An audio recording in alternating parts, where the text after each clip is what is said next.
Semuanya. Oh ya. Baiklah. Pada hari ini Ibu akan mengingat kembali pada pertemuan sebelumnya, yaitu tentang larutan elektrolit dan non-elektrolit. Apakah anak-anak masih ingat apa itu larutan elektrolit dan larutan non-elektrolit? Ya Bu. Silakan Ketika. Nah jadi Bu, larutan elektrolit itu adalah larutan yang dapat menghantarkan arus listrik, sedangkan larutan non-elektrolit itu larutan yang tidak dapat menghantarkan arus listrik. Benar sekali ya apa yang telah sampaikan Sang Sandika. Apakah ada anak ibu yang ingin menambahkan? Silakan Devi. Larutan elektrolit itu terbagi tiga: larutan elektrolit kuat, larutan elektrolit lemah, dan larutan non elektrolit. Larutan elektrolit kuat akan menyalakan lampu yang terang dan menghasilkan gelembung yang banyak. Terus kalau elektrolit lemah itu lampunya redup dan gelembungnya juga sedikit, sedangkan non elektrolit itu tidak ada nyala lampu dan tidak ada gelembung. Bagus sekali ya Devi. Apakah ada yang menambahkan lagi? Saya Bu. Nadia, silakan.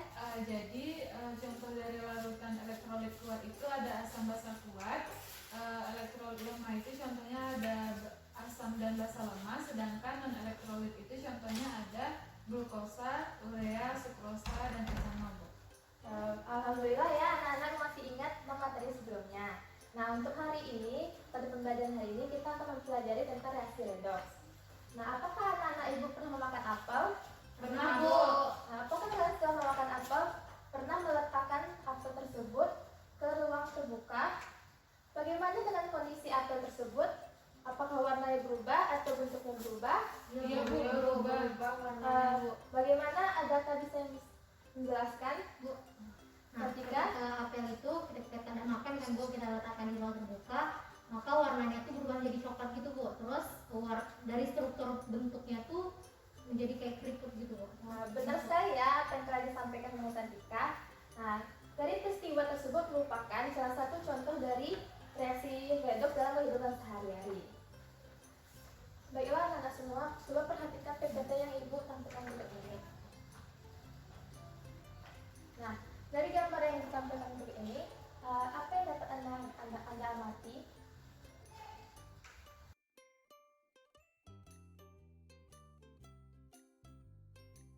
Bu, Ya, Devi. kenapa mobilnya bisa berkarat? Baiklah, ada lagi yang ingin bertanya? Bu, Silakan Nadia. proses reaksi apa yang terjadi pada proses pengkaratan besi tersebut Bu? Baiklah. Dari pertanyaan ibu kalian tadi, Ibu ingin kalian untuk menonton video yang akan ditampilkan berikut ini, di mana video ini akan menjawab semua pertanyaan kalian.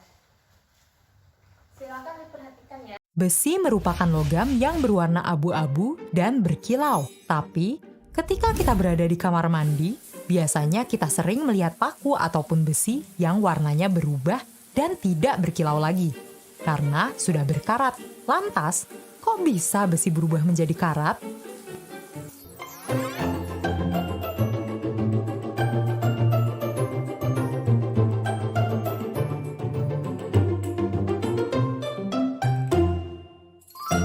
Besi yang berkarat merupakan salah satu contoh dari reaksi reduksi oksidasi yang biasa disebut redoks. Redoks merupakan suatu reaksi kimia yang menyebabkan adanya perubahan bilangan oksidasi pada suatu unsur maupun molekul. Selain itu, reaksi ini juga ditandai dengan penambahan atau pengurangan oksigen dalam suatu molekul. Perubahan ini nantinya dapat mengubah sifat ataupun bentuk dari zat tersebut. Reaksi redoks sendiri merupakan reaksi yang terjadi akibat adanya reaksi reduksi dan oksidasi. Reaksi oksidasi merupakan reaksi kimia yang menyebabkan bertambahnya bilangan oksidasi atau biloks, bertambahnya oksigen, maupun berkurangnya hidrogen dalam suatu senyawa. Sedangkan reaksi reduksi merupakan reaksi kimia yang menyebabkan berkurangnya biloks, hilangnya oksigen, maupun adanya penambahan hidrogen dari senyawa tersebut. Pada awalnya, besi merupakan suatu unsur.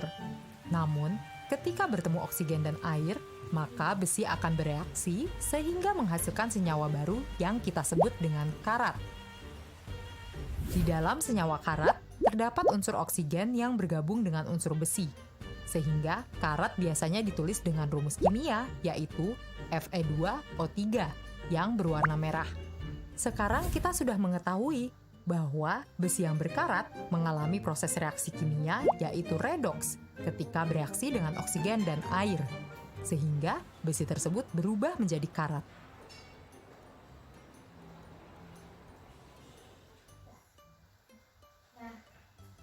Nah, dari video yang Ibu tanyakan ini, apakah pertanyaan-pertanyaan yang kalian sampaikan tadi sudah dijawab? Nah, bagaimana pertanyaan Devi mengenai bagaimana model besi berkarat? Apa Devi bisa menjawabnya? Karena terjadi reaksi antara oksigen dan air, Bu. Jadi menyebabkan kekaratan.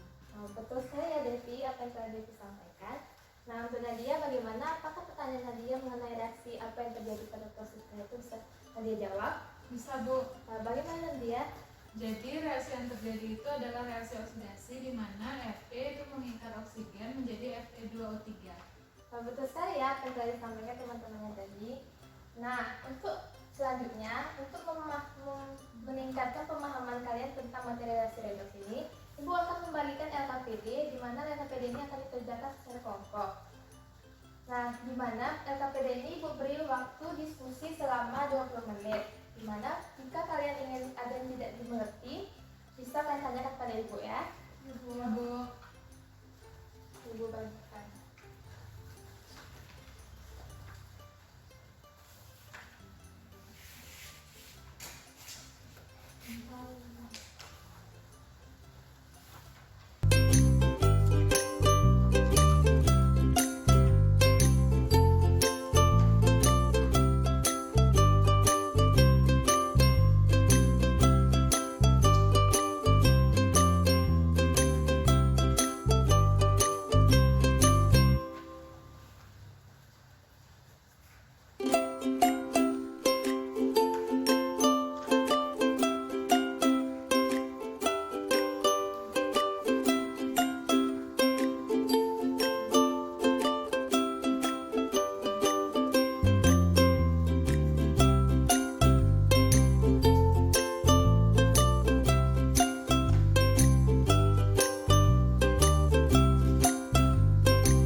diskusinya.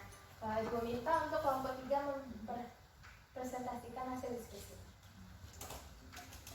Baik, Assalamualaikum warahmatullahi wabarakatuh. Baiklah, saya Nadia Herunisa, perwakilan dari kelompok 3 akan mempresentasikan hasil diskusi kami tentang jawaban dari LKPD tadi. Jadi, reaksi redoks adalah reaksi yang mengalami oksidasi dan reduksi. Nah, reaksi redoks itu ada tiga konsep perkembangannya. Yang pertama itu ada berdasarkan pelepasan dan pengikatan oksigen. Oksidasi adalah reaksi yang pengikatan oksigen oleh suatu zat, sedangkan reduksi adalah reaksi pelepasan oksigen oleh suatu zat. Nah, konsep yang kedua itu adalah berdasarkan serah terima elektron. Oksidasi adalah zat yang melepaskan elektron, sedangkan reduksi adalah zat yang menerima elektron. Nah, konsep yang ketiga adalah berdasarkan bilangan oksidasinya. Oksidasi adalah zat yang mengalami kenaikan bilangan oksidasi, sedangkan reduksi adalah zat yang mengalami penurunan bilangan oksidasi. Baiklah, sekian hasil diskusi dari kelompok 3. Baiklah, kepada kelompok lain apakah presentasinya sama? Sama, Bu. Baiklah, kelompok 3 Ibu silakan dulu. Baik, terima kasih, Bu. Nah, benar sekali apa yang telah disampaikan oleh Nadia tadi, perwakilan dari kelompok 3 tadi. Nah, untuk selanjutnya Ibu minta kepada anak-anak Ibu yang ingin menunjukkan tentang hasil diskusi kita hari ini. Saya Bu. Silakan Devi. Nah, jadi tadi di awal ada mengenai perkaratan. Perkaratan itu terjadi dikarenakan reaksi antara oksigen dan air. Nah, terus juga ketika dan apa? Reaksi yang terjadi itu besi mengikat oksigen menghasilkan Fe2O3. Nah, terus juga ada 3 konsep perkembangan reaksi redoks. Yang pertama itu berdasarkan pelepasan dan pengikatan oksigen, terus ada berdasarkan serah terima elektron, dan yang ketiga berdasarkan jalan oksidasi. Betul sekali ya, bagus sekali apa yang telah disampaikan oleh Devi. Nah, Ibu ingin menambah kesimpulan kita pada hari ini, yaitu di mana Ibu ingin menyampaikan contoh-contoh dari kehidupan sehari-hari dari reaksi redoks ini. Yaitu contohnya adalah reaksi pembakaran, reaksi pembuatan cuka dari alkohol, peristiwa pemecahan glukosa dalam tubuh, perkaratan besi, reaksi yang terjadi pada aki, dan reaksi penyempuhan logam dan lain-lainnya. Masih banyak reaksi redoks yang pada kehidupan sehari-hari ini. Nah, untuk selanjutnya, pada pertemuan selanjutnya, Ibu memberikan kalian tugas berupa latihan soal pada buku halaman 120 sampai 101, dikumpulkan pada pertemuan selanjutnya. Dan untuk pertemuan selanjutnya kita akan membahas tentang aturan redoks. Ibu mohon kalian untuk membaca materi tersebut. Nah, untuk itu Ibu akhiri pembelajaran hari ini. Assalamualaikum warahmatullahi wabarakatuh. Waalaikumsalam warahmatullahi wabarakatuh.